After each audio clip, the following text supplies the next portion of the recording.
On behalf of the Kentucky Department of Education, we would like to welcome you to your annual endorsement training now taking place in April.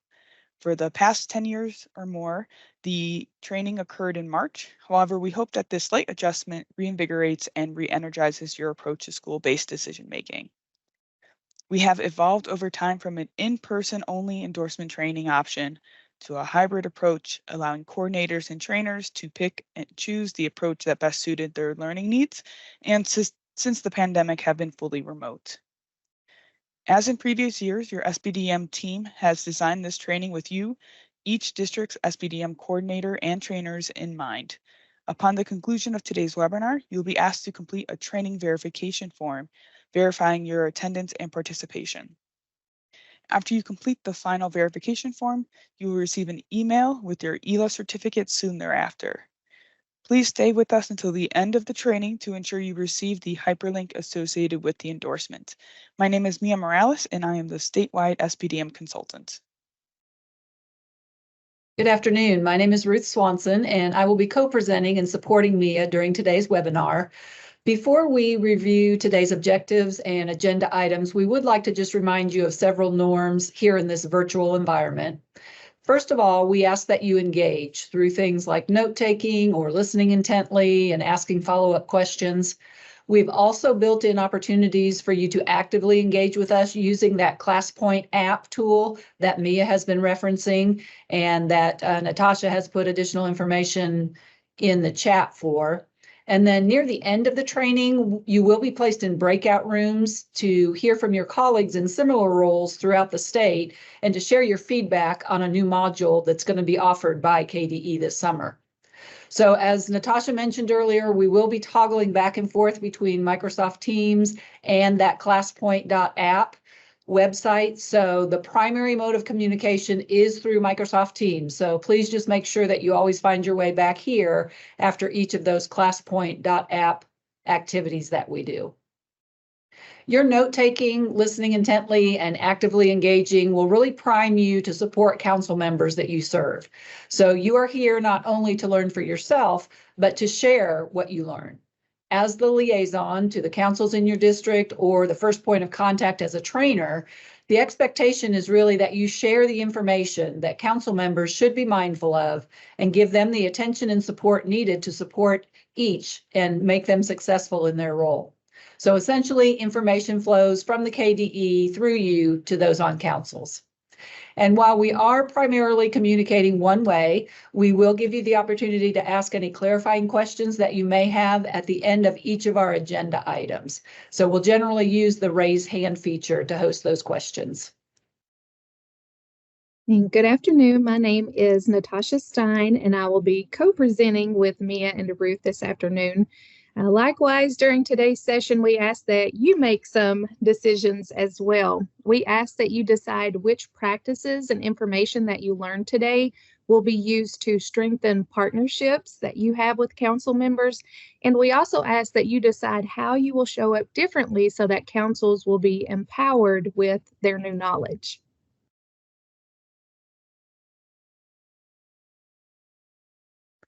Before we move forward, we wanted to take a moment to introduce ourselves both professionally and personally. We do recognize that there's a wide array of years of experience on our side of the computer as well as on yours. However, connecting with one another outside of our professional capacities hopefully makes us seem a little bit more human to you. And once we share some of the work we do professionally, it may also help you make some connections to the work that you're responsible for that we also assist with here at KDE. We know that sometimes we can get caught up in our next project and we don't really take time to reflect on what we've really accomplished. So after we introduce ourselves professionally, we will share something that our 10-year-old self would be proud to know about us as the adult versions of ourselves. So as we share, we do encourage you to reflect on yourself at 10 years old and think of something that that child would be proud to learn about you. After our share out, we'll give you the opportunity to express yourself as well. And yes, if you are curious and didn't connect those dots just yet, those are pictures of us at 10 years old.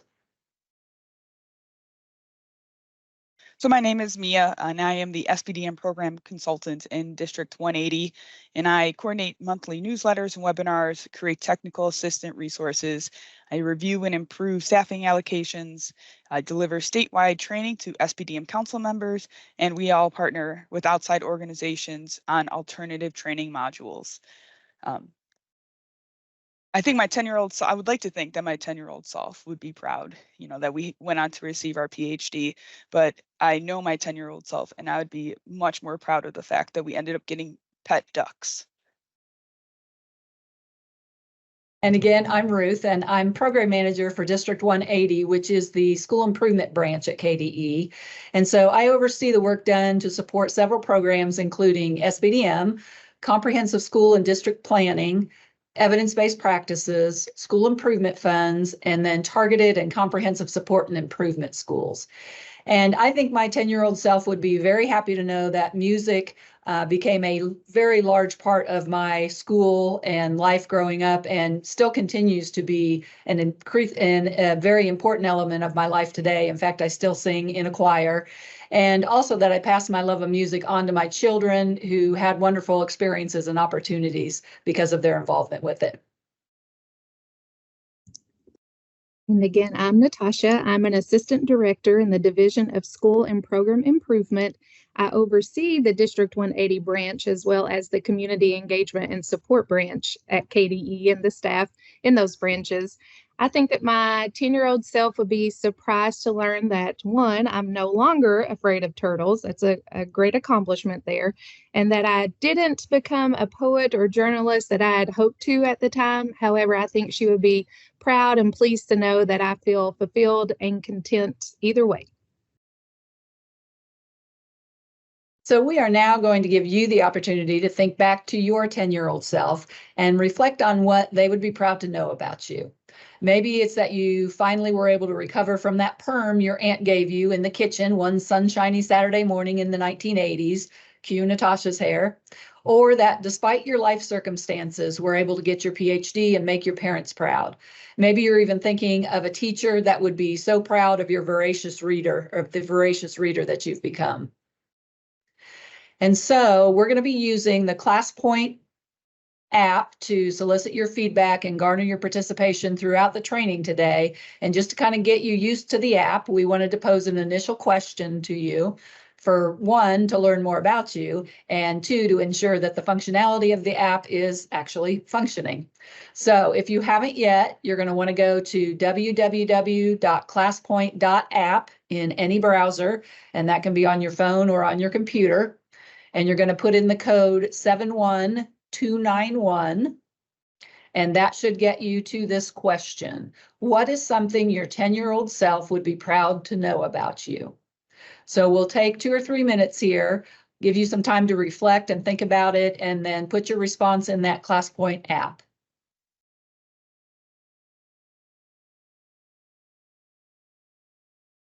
All right, as people are entering in their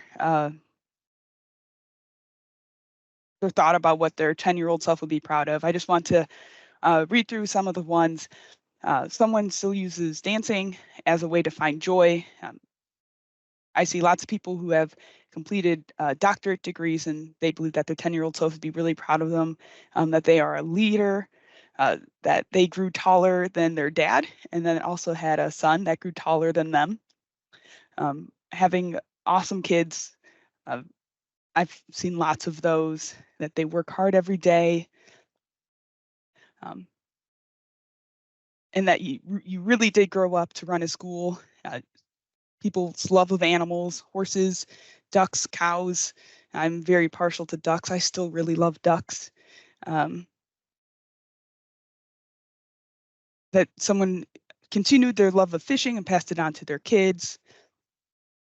And so I just want to take a moment just to first thank you all for reflecting with us on that. We, like Ruth was saying, we do get caught up in like, what is the next project? What is the next task that has to be done? And sometimes we don't properly reflect on really how far we have come, and the kids that we are advocating for are just us as grown-ups. So thank you all for participating. And we're going to continue with the presentation.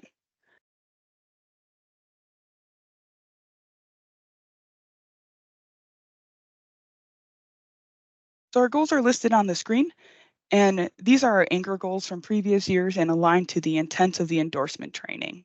So over the course of the training, you'll be able to express understanding of SBDM related topics, locate and use SBDM resources for the purpose of supporting council members and SBDM schools and districts, and effectively train SBDM council members.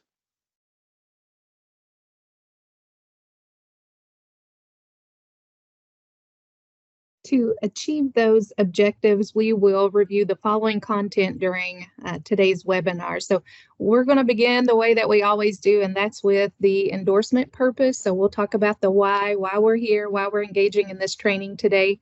We have a brief legislative update to share with you. There are several new SBDM resources that we've been working on and that are available to you that we would like to bring your attention to, and that includes an SBDM Minority Representation FAQ. And of course, we'll end with the 2024-2025 annual training updates and opportunities, and that will include an activity where you'll be placed in a breakout room to provide some feedback on a new KDE training option that Ruth referenced earlier. And then we'll end today's webinar with questions and opportunity to share, ask any questions that you didn't get a chance to along the way. We'll provide our contact information, and then of course provide you with the link to that exit slip and attendance verification form as well.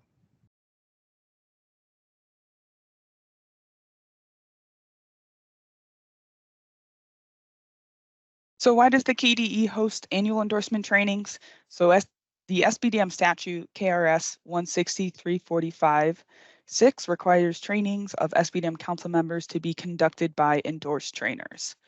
A couple years ago, KDE requested coordinators and trainers participate in at least 8 monthly SBDM webinars, and participation could be either during the live webinar or watching the recording later.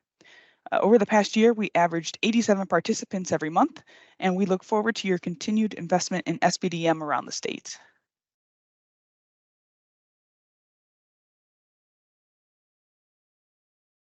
So the most important part of the endorsement why for us really is the relationships that you're building with the council members that you support.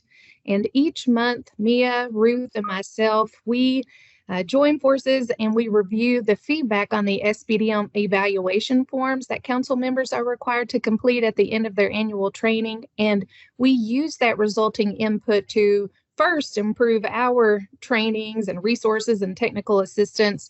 And then we also share that feedback with partnering organizations as well on ways that they can continuously improve too. So we regularly read praises about you on those evaluations. And so we wanted to take some time this afternoon to share some of those with you. So some of the common themes that revealed themselves this past year include the following. We read a lot that the trainer was well-informed, that you were very engaging, you were interactive, you were encouraging, and that you were simply wonderful. One of the larger quotes that we pulled out here at the bottom of the screen states that the trainer was well informed and answered all our questions without making us feel dumb. I appreciate their knowledge and their willingness to educate all of us so well. So again, thank you for all that you do to make coordinating and training successful year after year, and especially for making your trainees feel empowered and comfortable enough to ask all of the questions that come to their mind. So again, thank you for that. So now that you've learned a little bit about our roles and responsibilities, we want to hear about some of yours. And we're especially interested in what aspects of your role that you've really prioritized. So again, within the ClassPoint app, please answer the following question. In your role as an SBDM coordinator or trainer, what do you believe is the most important responsibility? So we know there's a lot that goes into it. Take a few moments to kind of think about what do you think is the most important responsibility, and you'll add that in the ClassPoint.app, and we'll give you a couple minutes to think about it and respond.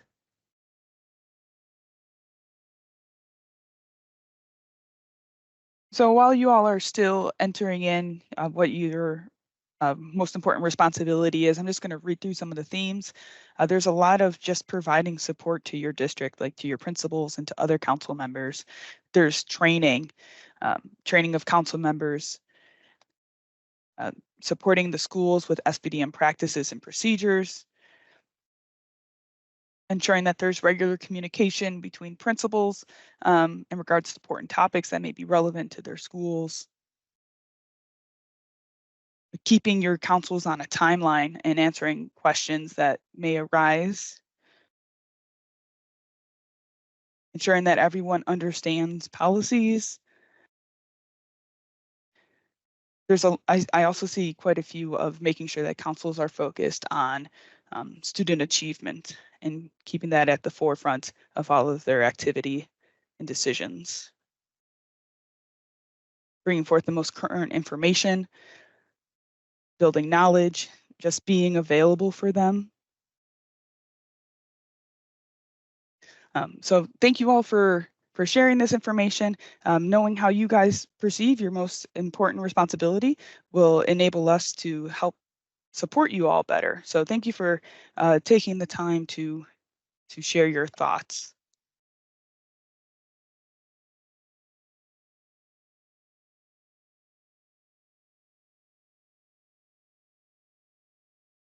So now, welcome to the legislative update portion of today's training.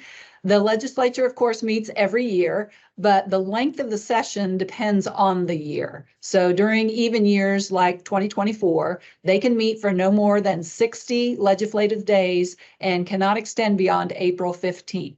So this compares to an odd year like 2025, where they cannot last more than 30 legislative days and cannot extend beyond March 30th. And so our goal today is to share some SBDM or just KDE related bill updates with you. And likewise, this is a budget year, and that has some SBDM implications as well.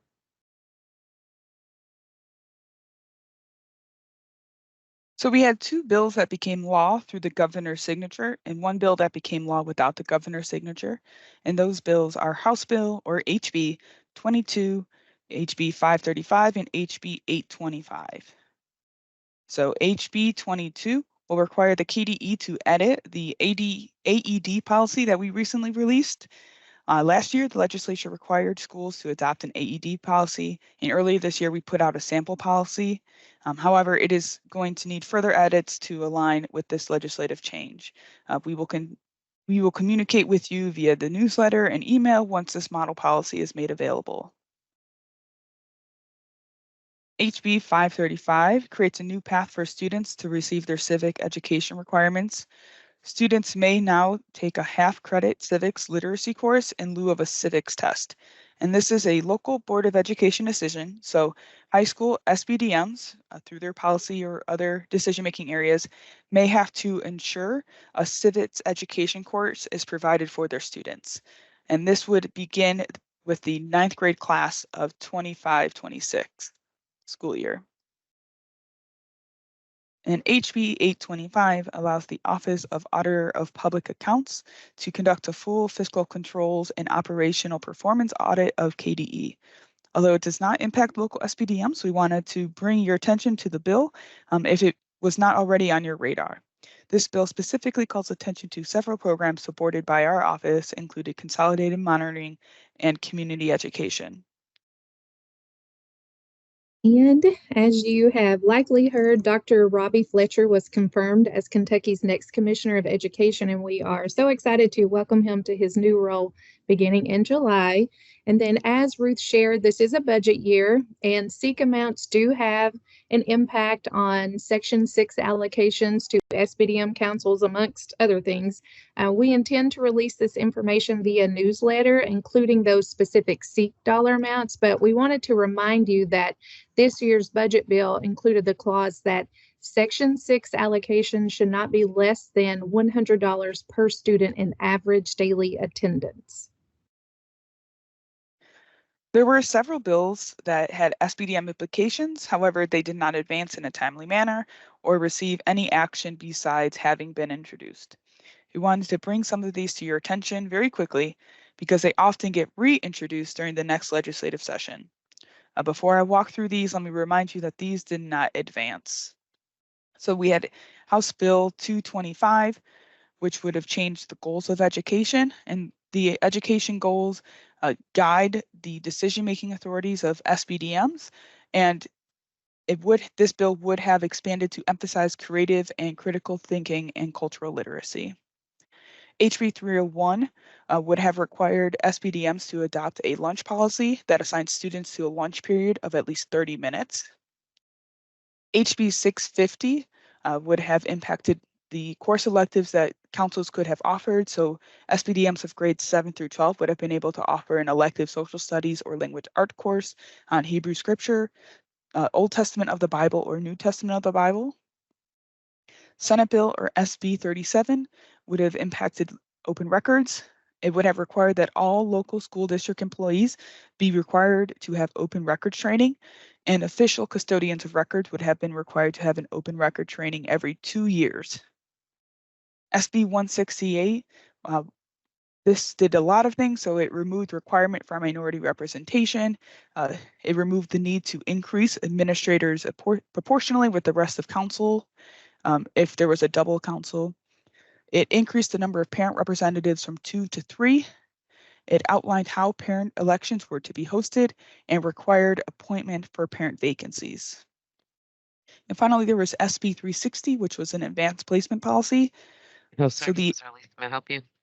advanced coursework policies would have needed to include a notification for parents of the advanced coursework available, student You need to eligibility for email me. automatic enrollment and AP courses, and written consent to withdraw or excuse students from automatic advanced course enrollment. So before we move ahead to our next agenda item, do we have any questions? I see one in the chat, so it says, are schools required to offer a civic literacy course? So that's going to be a local board of education's decision, whether they want to offer the course or if they want to do the test. Are there any other questions?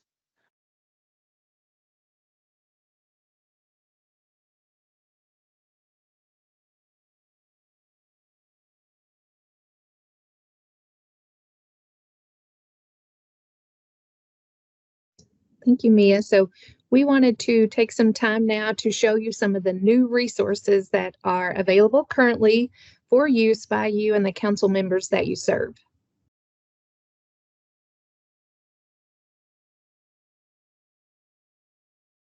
The first resource we wanted to share is the one-pager series. So these documents are designed as infographics and quick references for the topics we get asked the most questions about. You'll find topics on bylaws, closed meetings, open records, and more. On the screen, we have included a screenshot of a sample one-pager, and these one-pagers are ideal for brand new council members and especially helpful to council chairs and custodians of records. Even as a coordinator or trainer, you may find these series useful and a quick reference for topics you commonly get asked questions about. These resources are available to download, and you can find them on the SBDM Technical Documents webpage.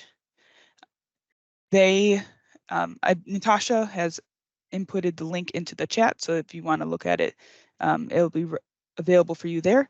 And they are posted so that we hope you start taking advantage of them.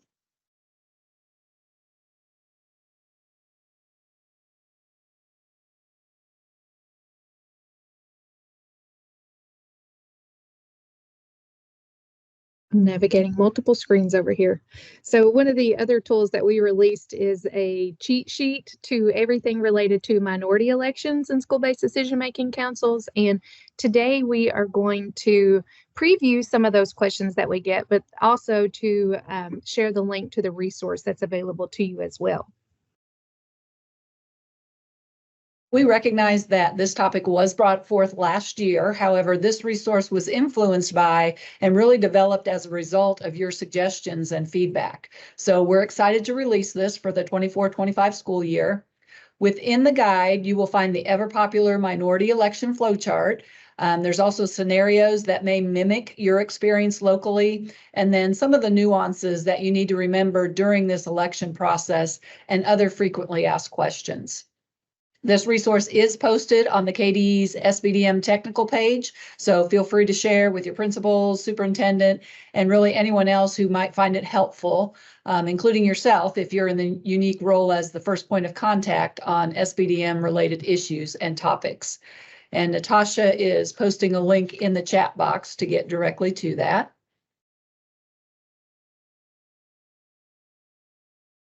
We're going to review a few of the frequently asked questions related to minority representative elections and when to host them. So the first question is, how do I know if my council requires minority representation? So schools with 8% or more minority student population are required to have minority representation on its council. KDE publishes a document annually, the Superintendent's Annual Attendance Report, or SAR, that lists the percentages, or you can use your internal Infinite Campus data from October 1st of the previous year. So for example, if I was looking to see if my school required minority representation for this upcoming school year, I would look at my October 1st data from 2023 to see what the Infinite Campus record holds. Alternatively, we could wait until August when KDE releases its SAR analysis for the percentages.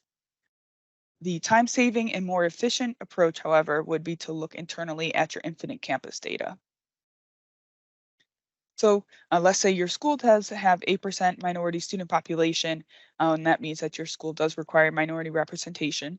Should you host your special election for minority representation right now? And the answer to that is no.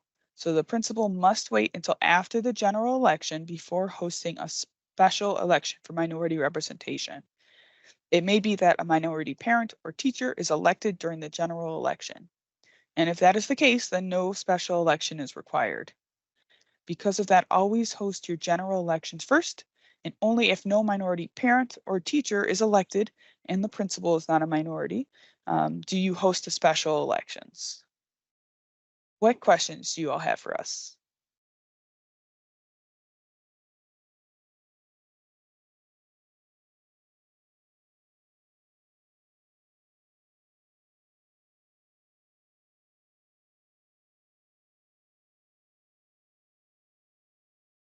We are now going to move to the training opportunities for this upcoming school year. And before we jump into those trainings, let's reflect on the previous year and how hard you all worked. So last year, there was 275 endorsed trainers. We had 805 council members trained in person and 535 council members trained virtually. So with only 275 endorsed trainers and training over 1,300 council members in person or virtually with a live trainer is an incredible feat. With the rise of self-paced modules, we have received feedback from council members that they wish the training was in person and that these in-person trainings were well received and appreciated. Despite your busy schedule and other commitments, you made time for your council members and equipped them with the knowledge and skills necessary for their terms on council.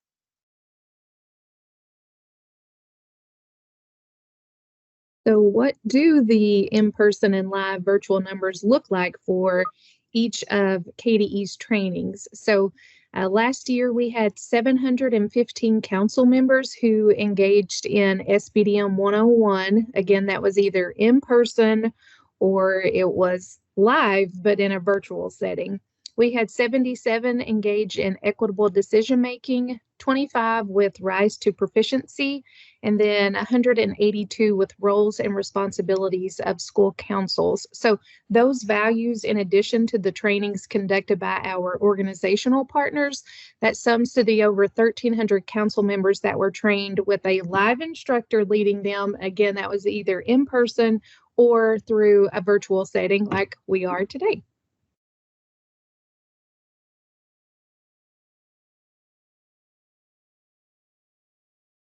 So after a review of this year's SBDM database, we had over 7,335 total council members who served on SBDM councils. And just to break those numbers down even further, 2,419 were listed as parents in that SBDM database. 3,701 were teachers, and 1,187 were identified as administrators in the database. We had 28 listed as other, and that could have included classified staff or students in those categories that aren't already populated in the database. And of the total membership number, 4,977 were experienced council members, having served on a council at least once before. But we had 2,358 that were brand new council members last year. They had never served on a council before in the past. So that's pretty amazing. And then also out of the 7,335 council members, 1,022 were listed as minority council members. So again, thank you for all of your collective efforts in supporting the council members throughout the state. So now we'd like to take a look and spend some time to talk about the training offerings for new and experienced council members. So for new SBDM council members, the training option has not changed. New council members are still required to take SBDM 101 for their 6 hours of training. The module has received updates, and the most extensive edits have gone to the glossary that's included in there. KDE staff has spent several days just kind of overhauling the terminology in the glossary to really line it to current educational jargon and, of course, statutory references as well. Before we talk about the options for experienced council members, we want to take a minute just to review the training requirements for those members. So for experienced members, school council members who have served on a school council for at least 1 year must complete a minimum of 3 clock hours of training in the process of school-based decision-making no later than 120 days after the beginning of the service year for which they are elected to serve. And we did make note that experienced members may participate in the training for new members to fulfill their training requirement. So oftentimes, if there's been a little bit of a break in service, or if it's been a while, and they know that there have been, significant changes in SBDM, they may choose to do that SBDM 101 training as their option.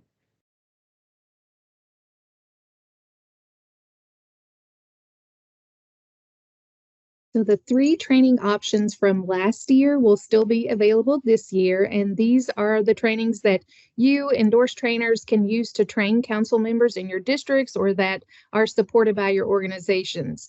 So for experienced council members, we are again offering equitable decision-making, which helps council members understand how equitable decision-making impacts student achievement. And that module really goes into detail about the differences between equity and equality, and then it applies those concepts to some sample policies within that module. And then Rise to Proficiency, Council and Family and Community Partnerships addresses the difference between engagement and involvement. And it provides opportunities for council members to brainstorm how they can work together to increase engagement. And it also explains the dual capacity building framework from CARE MAP that helps to build those family school partnerships. And then lastly, you'll have available to you for use the roles and responsibilities of school councils. And that module explains the roles and responsibilities of each type of council member, and then also of the council as a collective. So the module, it also reviews statutory authority of the council, the limitations of the council, and then it applies those authorities and those limitations to a variety of scenarios throughout that module. So just like Ruth shared with SBDM 101 that underwent some revisions, all of the modules on the screen, they too underwent some sort of revision. But the most extensive for the experienced council member modules was to roles and responsibilities. And remember early on, I shared that we meet on a monthly basis and we go through the feedback that council members send in on the modules. So Mia took that feedback and spent time reordering the module for sensibility and then to also complement some of that feedback that we received. And then, of course, Those trainings that you're seeing there on the screen, you can find those on the SBDM training webpage, along with all of the accompanying materials. So the PowerPoint that you'll need, the link to the evaluations, the facilitator's guide that has your script, and then also all of the resources that you'll need to make each of those training modules successful. And yes, I will share that the most recently updated versions of those trainings are already posted. So you can find those right now, ready for your use on the training webpage. So all those trainings mentioned on the previous slide are free to use for Kentucky schools and districts. And as Natasha mentioned, you can get those on the training webpage. You'll also find information related to these trainings as well as trainings provided by our partners. And that information can be found on the SBDM training modules flyer. If you are new to training, we do offer a webinar and script to explain how to effectively use the training materials that are on our webpage. So Natasha mentioned the facilitator's guide as an example.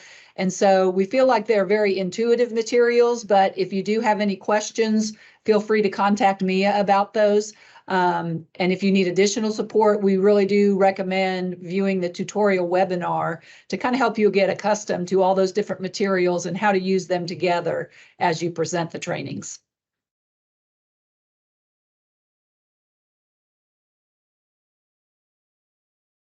We introduced the self-paced council's role with continuous improvement several years ago, and our council members have been taking advantage of this free training. Last year, we had over 2,100 council members participate in the self-paced course. The council's role with continuous improvement training explains each of the sections of the Comprehensive School Improvement Plan, or the CSIP, and the council's role in developing the CSIP. The final activity has the council members find their school CSIP, which should be posted on the school's webpage, and review it with a critical eye in their newly acquired knowledge. Your council members can find steps to access the council's role with continuous improvement course through the council's role with continuous improvement document, which is hyperlinked in your PowerPoint slides. The roles and responsibilities is our newest free self-paced course. The course will be released July 1st, and information regarding access will be released closer to that date. And with the release of another online self-paced training module, we would like to share with you some feedback received during our review of training evaluations that council members are required to submit upon completion of a training. So during our monthly review of feedback, participants noted that they had wished the training was an in-person training. And while online training provides modules that are flexible for those with schedules that would otherwise prohibit them from training or create barriers, it does not take the place in the value of an in-person training where trainers can readily connect with the audience and help orient their thinking. Unfortunately, the council's role with continuous improvement is not available to be used in person. However, the KDE does offer it virtually with live trainers, and it helps curb some of the feelings of wishing it was in person. So during the review of our modules feedback, we noted several comments regarding self-paced courses that continue to pop up, and we would just like to share some of those comments with you. So we saw a lot of themes of like, I wish this training would be in person. Self-paced was not my first choice. I would rather attend virtually or in person to discuss with other professionals. This was hard for me to do this. I'm more of an in-person learner. And someone said, I think it is more engaging when taught in person. And so we share this feedback so as you begin planning your training opportunities, that you consider offering a variety of opportunities for your council members that you support. So from that feedback, we do know that a desire exists amongst our council members for a live trainer, noting that with over 7,300 council members serving on councils in the state, only 1,300 council members were trained by a live trainer. So we wanted to hear from you about the barriers you all faced as coordinators and trainers. So again, in the ClassPoint.app, please tell us what barriers exist that prevent you from conducting annual SBDM trainings in person. So think about that for a minute. Tell us what kind of barriers, what are the struggles for providing in-person training, and go ahead and respond in the ClassPoint app.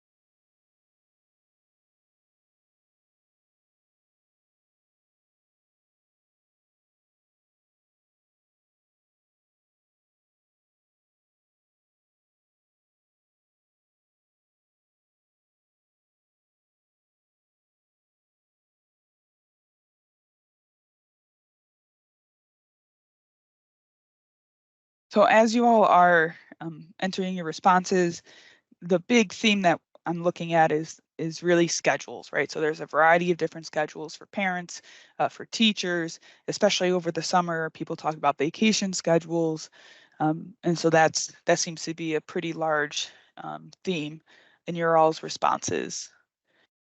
There's also people who just have time. They wear multiple hats, so it's difficult to sort of allocate time with all the different responsibilities, as well as find time within everyone else's schedule.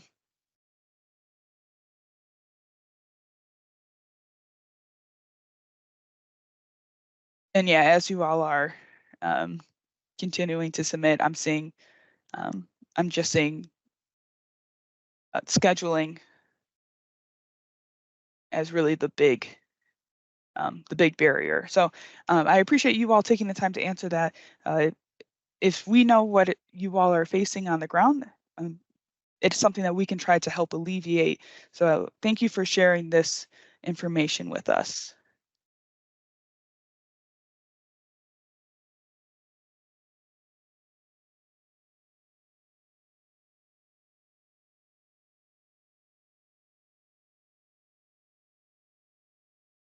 Thank you, Mia.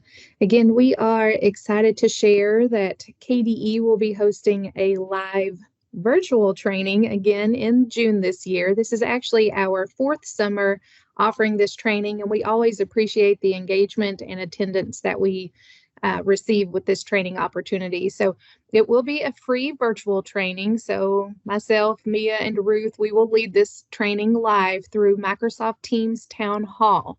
And so we usually have that training through Microsoft Teams live event, but we're switching over to Town Hall. It will be just the same experience for participants. It'll just look a little bit differently on our side of things as the organizers for that training.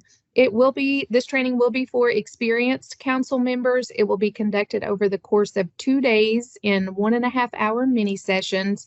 And for those experienced council members to get their 3-hour annual training requirement, they must attend both days. So part 1, we will host on Wednesday, June 12th, and it will be the council's role with continuous improvement. And that will be from 9:30 until 11 a.m. Eastern time. And then part 2 will be the following day on Thursday, June 13th, also council's role with continuous improvement, just part 2 of that training. And again, that will be from 9:30 until 11 a.m. Eastern time. So if you have council members that are interested in participating in that training, we encourage you to share the link that was included in your PowerPoint slides. That's the place that they can go register to sign up to participate in that training. Or we've been showcasing that in our monthly newsletters as well. We had over 400 council members that participated in that live training last year, and we would love to see that number continue to grow. It's not only an opportunity for council members to learn about their role with continuous improvement and the comprehensive school improvement plan, but they also get the updates first on information related to the improvement planning process for the upcoming school year, changes to diagnostics, changes to any of those phases. And then, of course, we showcase and discuss the template, which is a core component to improvement planning as well. And before we move forward, I do want to plug 2 KDE related items that are connected to improvement planning. The first is the annual Continuous Improvement Summit. It's scheduled this year for September 23rd through the 24th, and that will be at Central Bank Center again in Lexington. That is another great opportunity for you, for principals, for teachers, whomever, to learn more about continuous improvement and how to increase or how continuous improvement helps to increase student achievement in your schools and in your districts. And last year we had about 1,000 Kentucky educators who participated in that professional learning opportunity. So we're extending that invite again and hope that you all and others can join us there. And then the second thing that I want to remind you of is that we are encouraging schools and districts to submit a best practice, and we showcase those at the summit each year. And the best practice website, it's really a clearinghouse of practices that motivate, that engage, that help to provide measurable results in student learning and achievement, and then also with school and district processes. So we would really love to see some more submissions, best practice submissions this year. Those are due by May 1st to be considered for acknowledgement at the Continuous Improvement Summit. So if you have a school in mind, or if your district is doing something that you think is worthy of being showcased that others might be interested in adopting, please submit those ideas to that database so that we can get you acknowledged at the summit. If you are selected as a winner, you receive a $500 check, a photo opportunity with the commissioner, and then you have your registration fees waived to the summit as well. So please watch for those registration links. We're advertising those in a multitude of places, one being the SBDM newsletter, and then the other, you can see those in the Commissioner's Monday messages as well.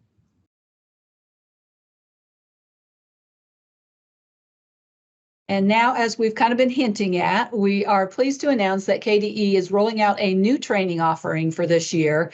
And so now is the time in our training where we give you an opportunity to provide us some feedback on that training before it actually goes live in July.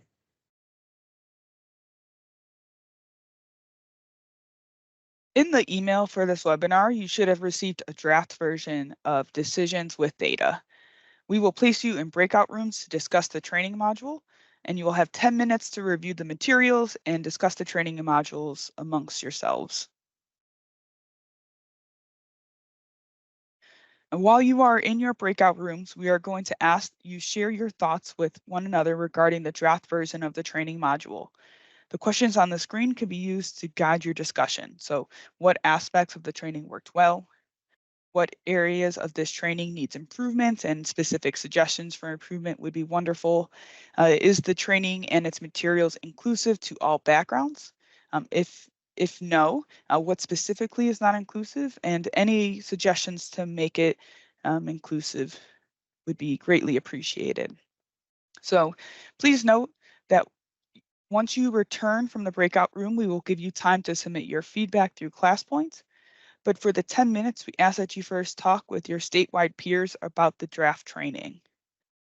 You will not see the slide on your in your breakout room. So these questions are also listed on the copy of the training you received via email for you to reference.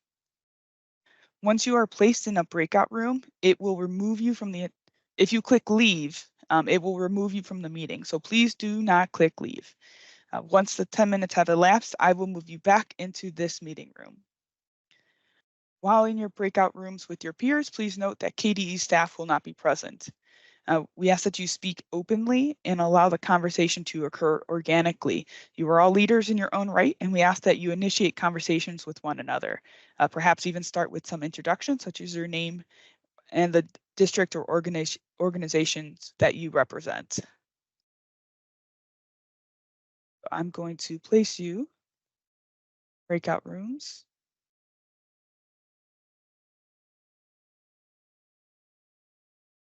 So again, while Mia is working on that, just speak organically, let the conversation happen naturally, and share your feedback with one another about the module. You can, again, use those questions as your guide, or just let the conversation flow as it happens. And we won't be in there. If we're accidentally in there, we will leave your session, so no worries there. And then we will bring you back to this meeting space after 10 minutes. So we'll keep time and track and all those things for you. Welcome back, everybody. We hope that you were able to have some fruitful discussions.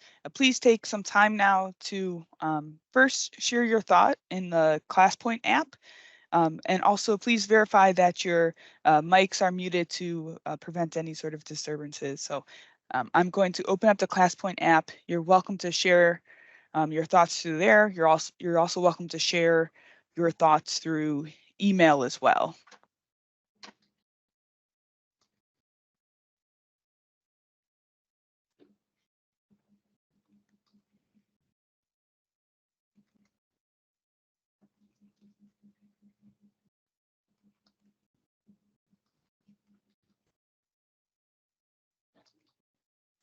And as Mia previously shared, you are more than welcome to use these questions as a guide or just share your feedback in general, and we will do our due diligence to sort through it and find some common themes and work from there. But again, we appreciate you chatting with your friends from around the state and sharing your thoughts and ideas. And we apologize to that handful of you that were having issues in your breakout room and joined us on the other side of the computer. So thank you also for your patience.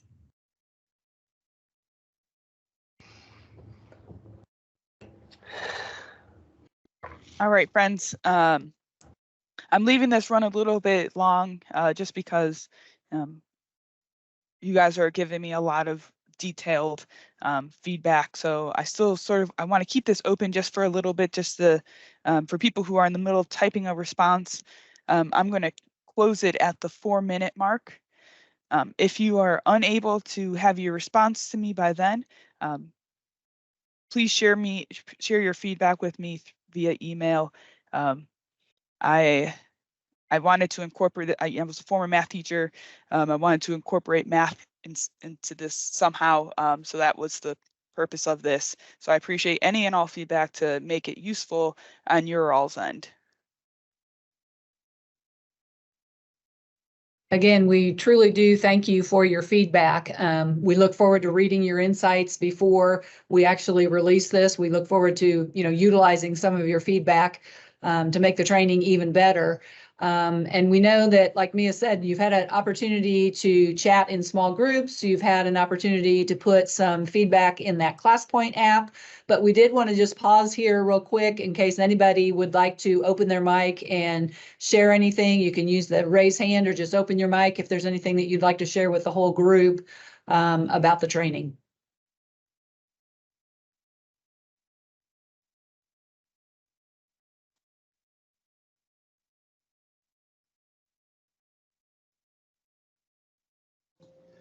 I just being a former principal and then coming into this world, like I've learned a lot about site-based from this world that I might have still learned as a principal, but I do really like how it incorporates a lot of key topics, and it gives you a brief introduction to, obviously, like the school report card. And as we talked in our breakout group, I don't know that anybody, unless you work in a school system, really understands school finances. It's a whole different world. And just a brief introduction to that I really liked. And someone in our group mentioned the whole it incorporates the impact data. I think that's a really good way for a site-based member, especially a new site-based member, to see kind of how we get some feedback to gauge the climate and culture of our schools. But the only concern maybe I had is like I almost think you could take either one of those topics and make 3 hours on it. Whoever narrows it down to what you talk about in each one that'd be a tough decision. Great. Thank you for sharing that. The other piece we discussed is exactly like what he said. It's more of a tool for principals to have points of conversation with the council, but it also might help if there was a monthly principal outline, because you're not going to discuss KSA scores in March. You might, but you need to have that conversation in October whenever they roll out, or the ACT scores before that. So it's a really good, I don't think you would hand that to an SBDM member. I think their mind would they wouldn't know what they're looking at or reading. It would just kind of boggle their mind. It's a really good tool for a principal. And if maybe there was a monthly piece in August, you do this, like, there's a safety piece, you want to talk about that before we ever get in session. So just points during the month, and then that whole spreads it out, because like the previous gentleman said, you could spend hours talking on any of those subjects. But if you break it up by month when those things are important, that might help.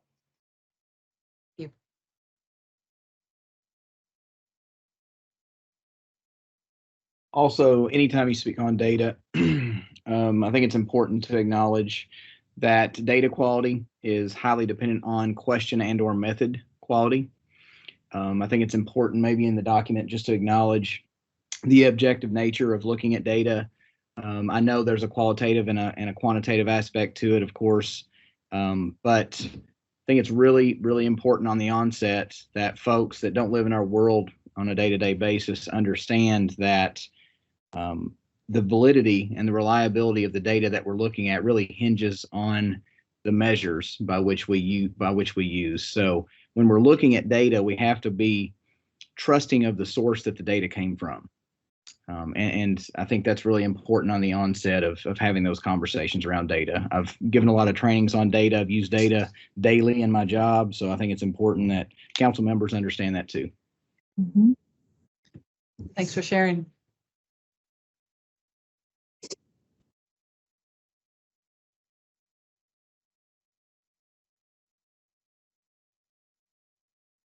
Thank you, everyone, for your class point feedback and your verbal feedback.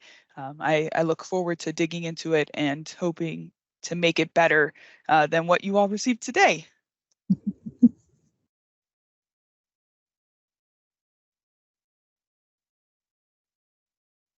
All right, so we've given you a lot of information. We've shared a lot. So let me hopefully try to neatly package everything and bring it all together for you in this easy to follow table that you're seeing here on the screen. So those are all of the trainings that are offered by KDE.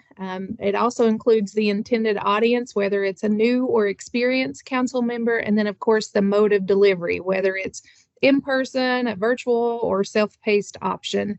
And with school-based decision-making or SBDM 101, that can be delivered in person, virtually, or as a self-paced option through KET. And that training is intended for new council members.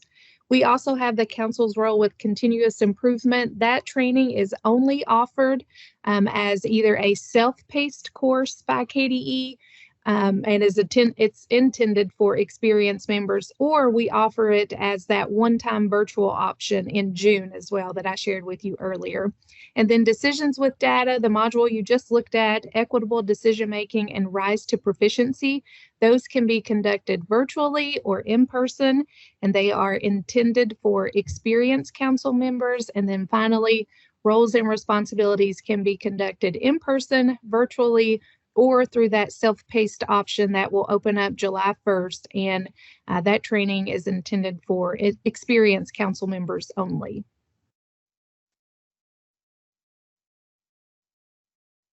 We have referenced partners a couple of times during today's training, so we want to talk a little bit more about that right now. Organizations outside of KDE also offer KDE-approved trainings. And so if you would like to schedule a training or get more information regarding things like cost and availability, we ask that you please contact those organizations directly. And those stakeholders who are interested in having an SBDM training module approved by KDE can contact Mia to get additional information about how to go about doing that. On the screen, then, you'll find the current offerings by our partners. So Kentucky Association of School Councils, or KASC, has several options for training modules. There's Council's Tools for Closing the Disability Gap. There's Essential Actions for Determined Councils, SBDM Leadership for School Improvement, Social and Emotional Learning, Leadership and Learning, and then United We Learn Positive Relationships and Responsible Decisions. And then another partner of ours, Kentucky Educational Television, or KET, they have online self-paced options in the following content. There is bylaws and policies, and then there's that SBDM 101, which is an introduction to school-based decision-making. And as in the past, and depending on availability of funding, we are looking to waive registration fees for new SBDM council members who wish to engage in this training opportunity. We'll be able to share more information with you soon, including the code that can be used to access that course, and then the total number of available seats that we will have this year. So please watch for that information coming via email.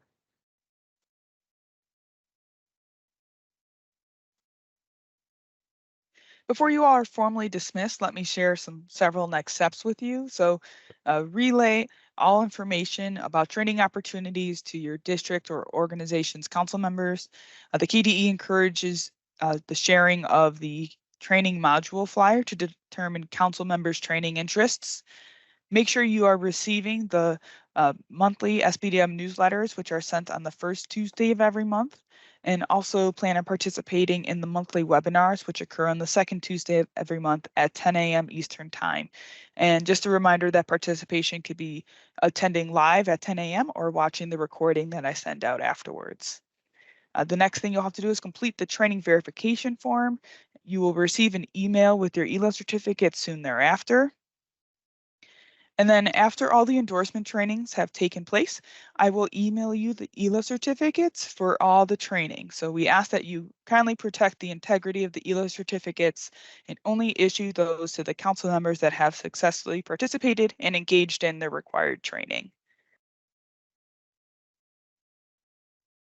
As always and sincerely, thank you for your time and dedication to SBDM council members that you support. Feel free to stick around to ask any questions. Otherwise, you all are formally dismissed, and Natasha has put the verification link in the chat box. Thank you all. Have a wonderful afternoon.